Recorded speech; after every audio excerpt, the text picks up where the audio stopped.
तो हेलो दोस्तों, कैसे हो आप लोग। तो दोस्तों मैं आप सभी का स्वागत करता हूं आपके अपने क्लास 10th का बॉस इस यूट्यूब चैनल पे। दोस्तों आज की इस वीडियो में बेसिकली मैं कुछ चीजें बताने वाला हूं आपका साइंस से रिलेटेड, जो आपको फॉलो करनी चाहिए अगर आप अपने साइंस के एग्जामिनेशन में आप आउट ऑफ मार्क्स का स्कोर करना चाहते हो। अब आप बोलोगे कि सर क्या ये स्टार्टिंग से मुझे प्रैक्टिस करनी। हाँ, ये स्टार्टिंग से ही आपको चीजें स्टार्ट करनी, इस वजह से मैं चीजें बता रहा हूँ, लेकिन बहुत ही ध्यान से सुनिएगा। और नीचे आपको डिस्क्रिप्शन में क्या दिया, व्हाट्सएप चैनल का लिंक दिया, फटक से जाके फॉलो जरूर कर लेना। चलो अब एक एक करके चीजें यहाँ पे हम बात करते हैं, चीजों को समझने में हम लोग हेल्प करते हैं।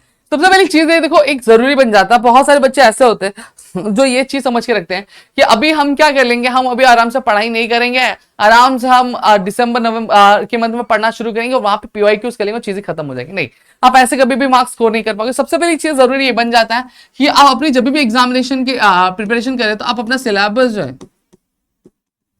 वो आपको पहले खत्म, फिनिश द सिलेबस फर्स्ट। समझ में आ गया। सबसे पहली चीज जो आपको कंप्लीट करनी चाहिए वो आपको क्या करना चाहिए, आपको सिलेबस जो है वो फिनिश करना चाहिए, वो भी चैप्टर वाइज सिलेबस आपके यहाँ पे फिनिश करना चाहिए। दूसरी चीज जो बच्चे बहुत ज्यादा गलती करते हैं वो ये क्या करते हैं कि वो ज्यादातर क्या करते हैं, आंसर्स को लर्न करते रहते हैं। ठीक है, आंसर राइटिंग प्रैक्टिस नहीं करते। देखो लर्न करना भी जरूरी है, लेकिन लर्न करने के साथ साथ आपको आंसर प्रेजेंट कैसे करना है, कौन सा क्वेश्चन किस तरीके से लिखना है, उसमें क्या क्या कंटेंट होना चाहिए, क्या नहीं कंटेंट होना चाहिए, ये सारी चीजें भी बहुत ज्यादा मैटर करती है। समझ में आ गया। फिर उसके बाद अगर मैं बात करूं तो इससे चीज आपके लिए देखिए, महाराष्ट्र स्टेट बोर्ड की,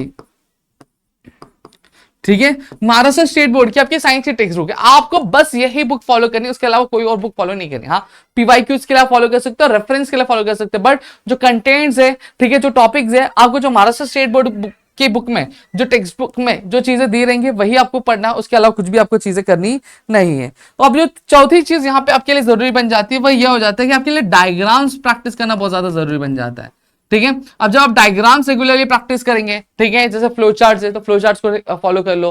ठीक है, फिर उसके बाद कुछ डायग्राम्स है उसको फॉलो कर, कि जब आप आंसर लिखो तो आंसर में आप डायग्राम्स भी बनाओगे तो कहीं ना कहीं आपका जो आंसर है वो थोड़ा सा अलग दिखता है, हटके दिखता है। तो जो इवैल्यूएटर होता है, जो एग्जामिनर होता है, जो वो पेपर चेक करता है, तो उसको समझ में आता है कि बच्चे ने बहुत अच्छी खासी तैयारी की है। अब एट लास्ट में अगर यहाँ पे बताओ तो आपके लिए जो न्यूमेरिकल्स है तब वो आपके लिए इंपॉर्टेंट बन जाता है। बहुत सारे बच्चे न्यूमेरिकल स्किप कर देते हैं, but what I suggest you कि आप जो न्यूमेरिकल्स पे भी ध्यान दो।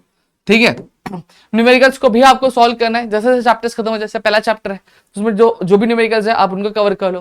फिर जैसे जैसे चैप्टर्स में आगे बढ़ते हैं, जो भी न्यूमेरिकल्स है या फिर जो भी केमिकल रिएक्शंस है उनको प्रैक्टिस करते जाओ, ताकि लास्ट में आपको कोई भी वो नहीं पढ़ना चाहिए। एट लास्ट मेरा जो सजेशन रहेगा वो रहेगा पीवाईक्यूज। पीवाईक्यूज भी आपके लिए करना जरूरी बन जाता है। देखो पीवाईक्यूज इसलिए जरूरी बन जाता है क्योंकि हमने देखा है कि महाराष्ट्र स्टेट बोर्ड के एग्जामिनेशन में कई बार जो क्वेश्चन होते हैं बार बार रिपीट होते हैं, या फिर जो कंसेप्ट होते हैं वो रिपीट होते हैं। समझ में आ गया। तो अगर आपने पीवाईक्यू कर लिया तो कहीं ना कहीं आप उस चीज को मास्टर कर लोगे और आप अपनी चीजों को कंप्लीट करना स्टार्ट कर दोगे। समझ में आ गया। लेकिन हायरार्की क्या होनी चाहिए, पहले सिलेबस कंप्लीट करना है, फिर उसके बाद पीवाईक्यूज पे जाना है। ये नहीं कि पढ़ा लिखा कुछ नहीं सीधा पीवाईक्यूज कर लो, नहीं, सिर्फ पीवाईक्यूज करके काम नहीं होने वाला।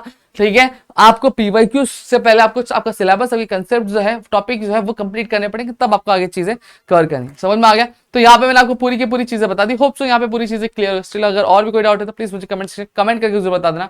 वीडियो अच्छी लगी तो प्लीज वीडियो को लाइक करिए, चैनल सब्सक्राइब नहीं किया तो चैनल सब्सक्राइब जरूर से करें। मिलते हैं अगली वीडियो में। जय हिंद दोस्तों।